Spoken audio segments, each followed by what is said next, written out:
No dia 7 de setembro de 1822, às margens do rio Ipiranga, em São Paulo, aconteceu um dos grandes marcos da história da nação. O Grito da Independência, que foi realizado por Pedro de Alcântara, futuramente conhecido como Dom Pedro I durante o primeiro reinado. Assim, o ocorrido resultou no início da separação política do Reino do Brasil, do Reino Unido de Portugal, Brasil e Algarves, e na elaboração da instituição do Império do Brasil. Dessa forma, a proclamação da independência faz parte do processo para que hoje, eu e você, conseguimos a construção da nacionalidade e, respectivamente, nos tornemos brasileiros. Mas você sabe por quais motivos e como aconteceu a proclamação da independência? Então se liga que é isso que vamos descobrir agora mesmo. Fala galera, eu sou o Gabe e no vídeo especial de hoje irei falar sobre a história marcante do país, em comemoração aos 200 anos da independência da grande e belíssima nação brasileira. Mas antes de começar, deixa o seu like, inscreva-se no canal e ative o sininho. Isso é muito importante para fazer o canal crescer. Agora sem enrolação, prepare a sua pipoca e vamos para o vídeo.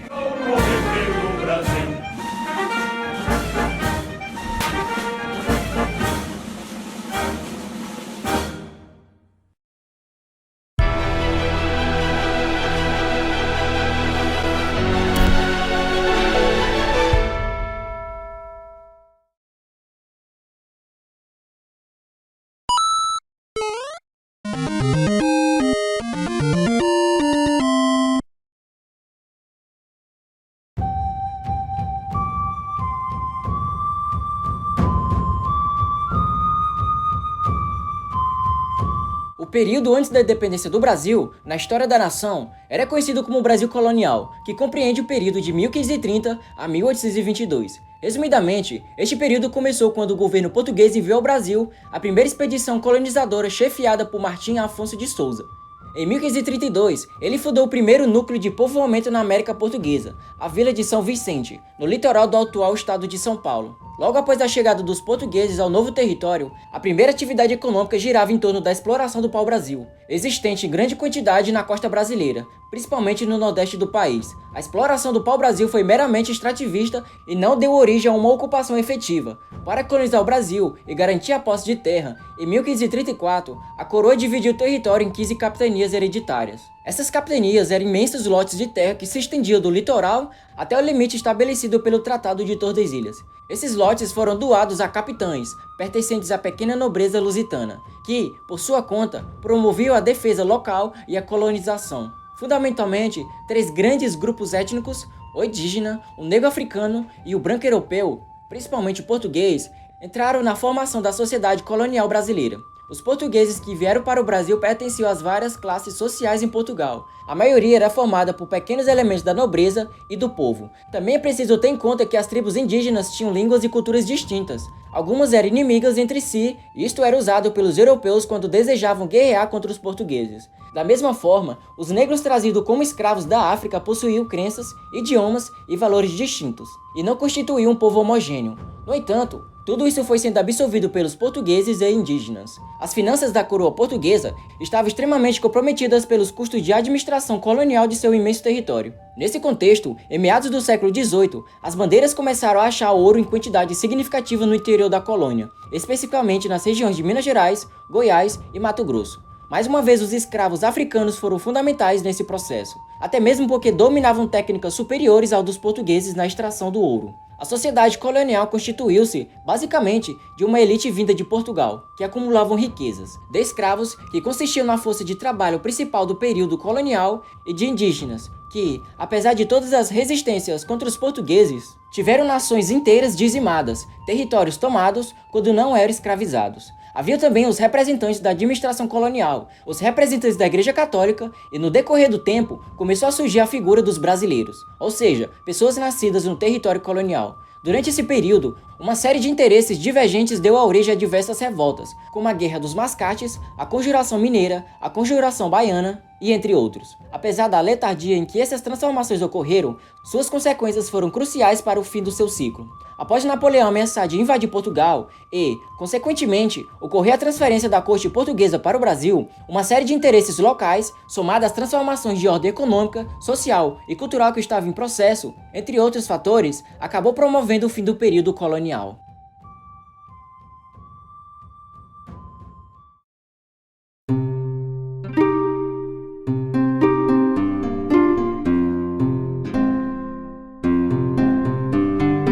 acontecimento da independência está diretamente relacionado com os eventos que foram iniciados em 1808, ano em que a família real portuguesa, fugindo das tropas francesas que invadiram Portugal, mudou-se para o Brasil. A chegada da família real no Brasil ocasionou uma série de mudanças que contribuiu para o desenvolvimento comercial, econômico e, em última instância, possibilitou a independência do Brasil.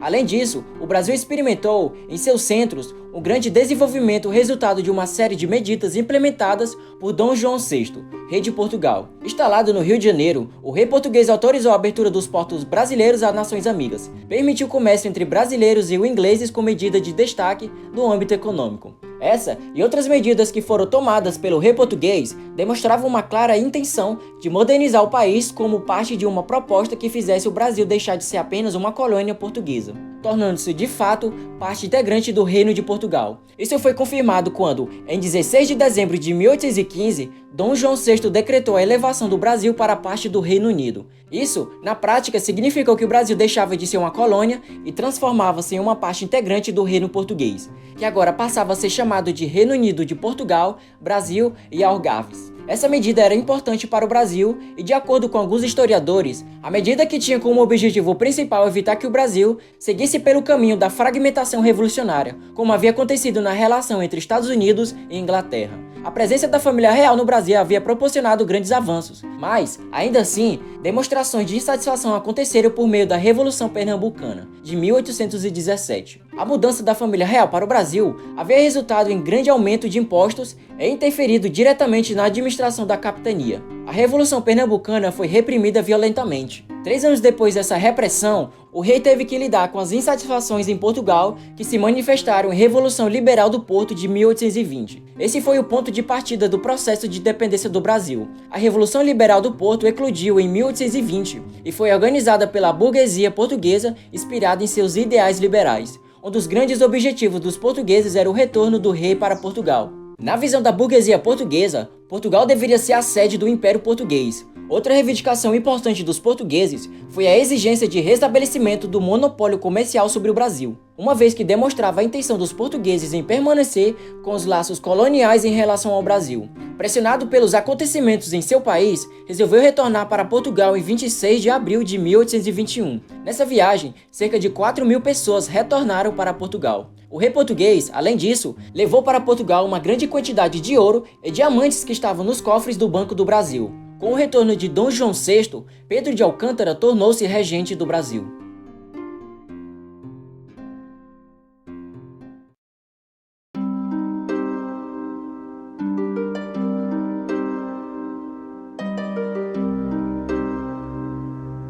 O processo de independência do Brasil aconteceu, de fato, durante a regência de Pedro de Alcântara no Brasil. As cortes portuguesas tomaram algumas medidas que foram bastante impopulares, como a exigência de transferência das principais instituições criadas durante o período joanino para Portugal, o envio de mais tropas para o Rio de Janeiro e a exigência do retorno do príncipe regente para Portugal. Essas medidas, junto com a intransigência dos portugueses, no decorrer das negociações com representantes brasileiros e do tratamento respeitoso em relação ao Brasil, fizeram com que a resistência dos brasileiros com os portugueses aumentasse e reforçou a ideia de separação em alguns locais do Brasil, como por exemplo o Rio de Janeiro. A exigência do retorno de Dom Pedro para Portugal resultou em uma reação instantânea no Brasil. Em dezembro de 1821, chegou a ordem exigindo o retorno de Dom Pedro para Portugal, e como consequência disso, surgiu o Clube da Resistência. Em janeiro de 1822, durante uma audiência de Senado, um documento com mais de 8.000 assinaturas foi entregue a Dom Pedro. Esse documento exigia a permanência do príncipe regente no Brasil.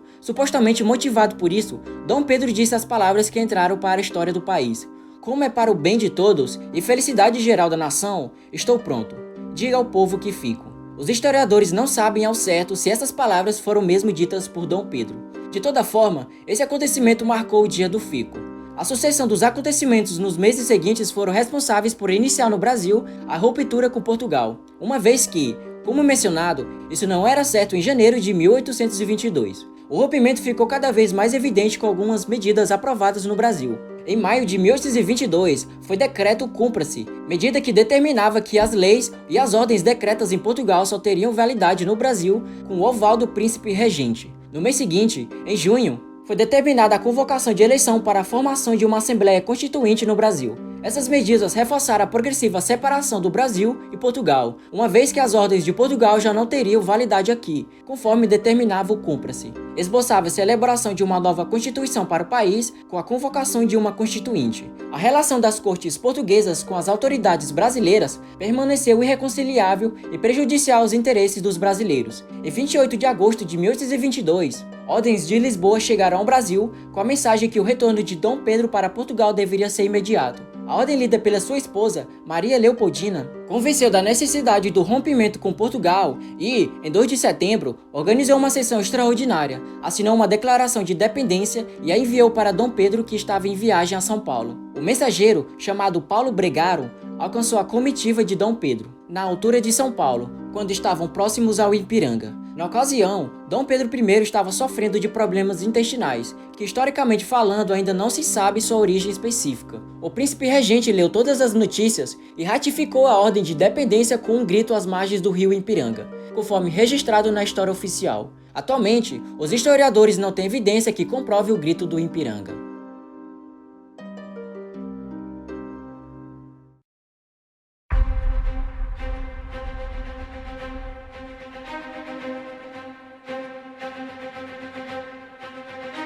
Diferentemente do que muitos acreditam, a independência do Brasil não foi pacífica. Com a declaração, uma série de regiões do Brasil demonstrou sua insatisfação e rebelou-se contra esse processo. Eram movimentos não adesistas, isto é, movimentos que não eclodiam nas províncias, que não aderiram ao processo de independência e que se mantiveram leais a Portugal. Dessa forma, o imperador Dom Pedro I teve grande trabalho para conter as várias revoltas que ocorreram contra o processo. No momento da declaração, os governos e tropas de algumas províncias foram levados a expressar sua incondicional fidelidade ao governo lusitano. Porém, deu início aos conflitos. Na Bahia, um violento conflito se desenrolou entre 7 de setembro de 1822 e 2 de julho de 1823. Na região do Grão-Pará, a resistência contra o domínio imperial acabou deixando cerca de 1.300 mortos, sendo uma parte desses mortos por asfixia no porão de navios capturados pela força de Dom Pedro I.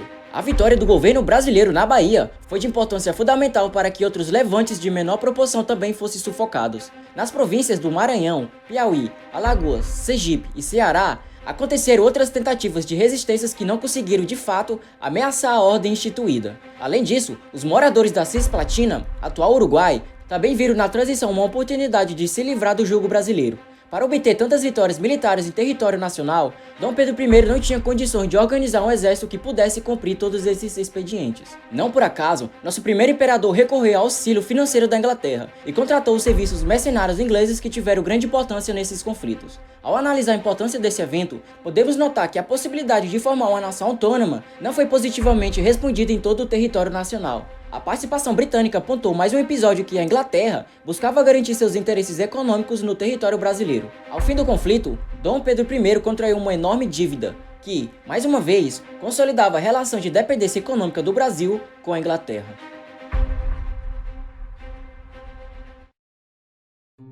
Galera, quem diria que depois de alguns séculos após o descobrimento do Brasil, conseguiríamos adquirir a nossa própria independência.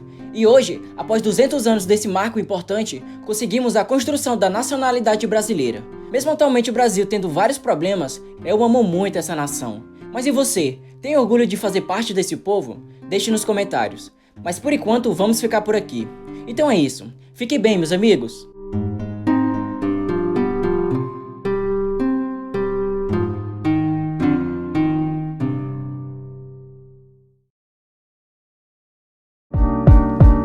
Bem pessoal, espero que você tenha gostado do vídeo de hoje. Venho aqui para pedir um favor para vocês. Deixe nos comentários qual vídeo você deseja aqui no canal. Pode ser história, ciência, astronomia e entre outros. Peço também para aqueles que ainda não são inscritos no canal a se inscreverem. Aproveite e deixe aquele likezão. Ative o sininho para receber as notificações e não perderem os próximos conteúdos.